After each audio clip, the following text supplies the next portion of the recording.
नमस्कार, स्वागत है आपका हमारे इस यूट्यूब चैनल पर। मैं मनमोहन श्रीवास्तव आपका हार्दिक अभिनंदन करता हूं। आज 23 सितंबर है और आज सुबह 9 बजे से दिल्ली विश्वविद्यालय के मल्टीपर्पज़ हॉल में on the spot mock UG admission round की शुरुआत हुई। और जैसा कि बताया जा रहा है कि लगभग 900 से 1000 के आसपास बच्चों को आज बुलाया गया है इस पहले दिन।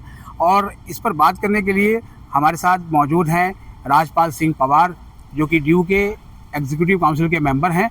और इस राउंड को आने का जो अधिकतम श्रेय है वो इनको जाता है, क्योंकि इन्होंने इस मुद्दे को ड्यू में उठाया कि ड्यू की जो खाली सीटें हैं वो खाली नहीं रहनी चाहिए, उन्हें जो है भरा जाए। स्वागत है राजपाल जी हमारे चैनल पर।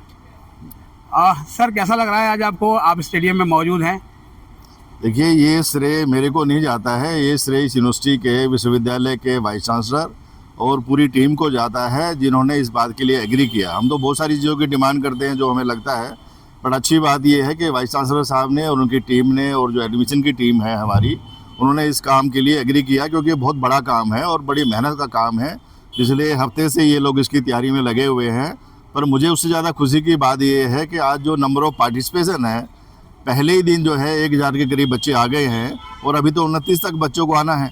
तो आप सोचिए कितने हज़ार बच्चों का भला होने जा रहा है, और उन बच्चों का भला होने जा रहा है जिनको हम पर्सनली जानते नहीं। तो मेरे लिए तो बहुत खुशी की बात है। तो क्या सर आपको लगता है कि इस जो राउंड से जो है वो दिल्ली विश्वविद्यालय में जो हर साल सीटें खाली रह जाती थी, बहुत हद तक जो है वो हम सीटें भरने में कामयाब हो जाएंगे? इस बार तो ये तरीका है, अगली बार से हम कोशिश करेंगे कि इसकी नौबत ही ना आए, कुछ और अच्छा तरीका निकालेंगे कि जिससे जो है ये मॉक राउंड की ज़रूरत ही नहीं पड़ेगी और पहले से हमारी सीटें फुल हो जाएगी। क्योंकि लेने वाले तो बहुत लोग हैं, सिर्फ दिक्कत जो आ रही है सिर्फ वो सिस्टम में कहीं ना कहीं फॉल्ट है, हल्का फुल्का सा, उसको इम्प्रूव करने की ज़रूरत है। अदरवाइज तो कितने लाख बच्चे हमारे यहाँ अप्लाई करते हैं, एक एक सीट के लिए कई हज़ार बच्चे मारे फिर रहे हैं। हमें कोई ढूंढना थोड़ा किसी प्राइवेट यूनिवर्सिटी की तरह, यहाँ तो उल्टा है, एक सीट के लिए कई हज़ार बच्चे कोशिश कर रहे हैं।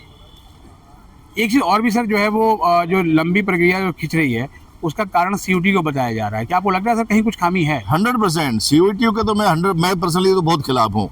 मैं बिल्कुल नहीं चाहता सीयूटी है, इसको ख़त्म किया जाना चाहिए। और मैंने बार बार कहा, अगर किसी वजह से हमारे ऊपर ये जोर पड़ता है भी कि करना है, तो इसको यूनिवर्सिटी खुद कंडक्ट करे, क्योंकि हम इससे अगर कंडक्ट करेंगे तो टाइमली इसका रिजल्ट निकाल भी पाएंगे। एक चीज़ और भी है सर, आज मैंने देखा आप कई पेरेंट्स से भी मिले, कुछ बच्चों से भी मिले, क्या रिस्पॉन्स है सर उनका? Happy, they are very happy, मतलब चेहरे खिले हुए हैं। इतनी खुशी की बात है कि जो बिल्कुल उम्मीद खो चुके थे, क्योंकि एडमिशन बंद हो चुके हैं, कोई अपनी एसओएल में एडजस्टमेंट की बात कर रहा था, कोई किसी प्राइवेट यूनिवर्सिटी में कई लाख रुपए दे करके फीस जमा कराने की बात कर रहा था, आज उनका इस दिल्ली यूनिवर्सिटी में एडमिशन होकर के उनके चेहरे की खुशी देखने लायक है। एक चीज़ और भी है सर, हर बच्चे का जो क्रेज़ है वो नॉर्थ कैंपस रहता है, तो कुछ बच्चे ये भी कह रहे हैं कि उनको जो मिला तो है एडमिशन, लेकिन ऑफ कैंपस मिला। अब ये तो देखो, एक इच्छा तो सबकी पता नहीं क्या क्या तारे तोड़ने की रहती है, लेकिन उसके लिए कोशिश भी करनी चाहिए ना। उनको पहले से अपने मार्क्स ज़्यादा लेकर के आने चाहिए थे, क्योंकि ये तो टोटली मेरिट बेस्ड सिस्टम है। इसमें किसी की डिस्क्रिप्शन नहीं है कि किसको कौन सा कॉलेज मिलेगा, नॉर्थ मिलेगा, साउथ मिलेगा। ये तो प्योरली आपके मार्क्स के ऊपर डिपेंडेंट है। अब वो चाहे मार्क्स आपको 12th के हों या आपके जो है सीयूटी के हों। एक चीज़ और भी है सर जो है कि ये 7 दिन का जो पूरा राउंड है और जो इनवाइट भेज के बुलाया जा रहा है, 12,000 से अधिक सुन रहे हैं कि स्टूडेंट्स ने अप्लाई किया है इस राउंड के लिए। तो जो सीटें हैं सर वो लगभग 9,000 के आसपास खाली बताई गई थी। तो लगता है कि सर अधिकतम को एडमिशन मिल जाएगा? ज़्यादातर को इसमें मिल जाएगा, क्योंकि ऐसा नहीं कि सारे लोग आएंगे। कई तरह की प्रॉब्लम है, कुछ कोर्सेज ऐसे हैं जिसमें बच्चे ज़्यादा इंटरेस्टेड भी नहीं है, उस बारे में नई बात करें, ठीक है। बट हाँ, जितने बच्चे हैं, मुझे लगता है सीटें जो खाली है वो भर जाए, हमारी खुशी तो इस बात की है। एक और भी शिकायत सर कुछ प्रिंसिपलों ने कह रही थी कि जो बीए प्रोग्राम में कुछ कॉम्बिनेशंस हैं, अब समय आ गया है कि उनको फिर से रिवाइज किया जाए।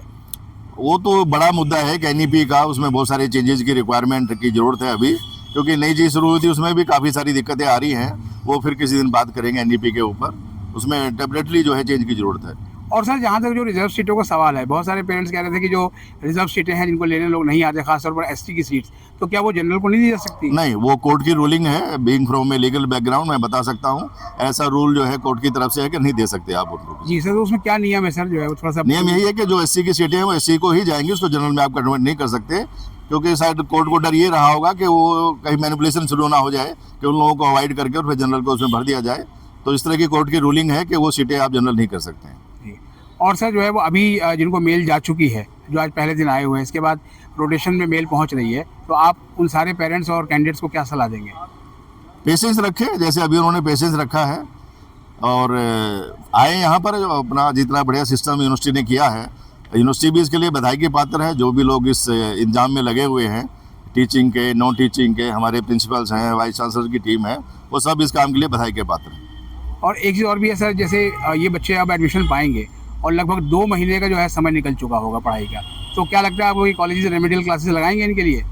कॉलेज भी कोशिश करेंगे रेमेडियल क्लासेस की, और ये बच्चे इतने खुश हैं कि अपने आप भी पढ़ करके जो है इस कमी को पूरा करें। मतलब एक्साइटमेंट में जो है पढ़ेंगे कि एडमिशन मिल गया। उनको इस बात की चिंता नहीं है, वो खुश इस बात से ज़्यादा है कि एडमिशन मिल रहा है उनको। जी, बहुत बहुत धन्यवाद सर। स्टूडेंट्स आप देख रहे हैं लगातार आ रहे हैं अपने टाइम शेड्यूल के हिसाब से, ये 2 नंबर गेट से जो है वो एंट्री कर रहे हैं। और आपने सुना जो है राजपाल सिंह पवार जी को, जो कि इसी सदस्य हैं, उनका यही कहना है कि बच्चों को एडमिशन मिलना ही इस राउंड में बड़ी बात है। और इसके लिए उन्होंने DU के एडमिशन ब्रांच के साथ साथ दिल्ली विश्वविद्यालय के vice chancellor professor Yogesh Singh ji को भी बहुत बधाई दी है। और उम्मीद की जा रही है कि 7 दिनों के इस शेड्यूल में अधिकतम बच्चों को जो है वो एडमिशन मिलेगा। हमारे चैनल पर नए हैं, चैनल को सब्सक्राइब कर लें और इसे अपने दोस्तों के बीच शेयर करें। मिलते हैं एक और एपिसोड के साथ, तब तक के लिए नमस्कार।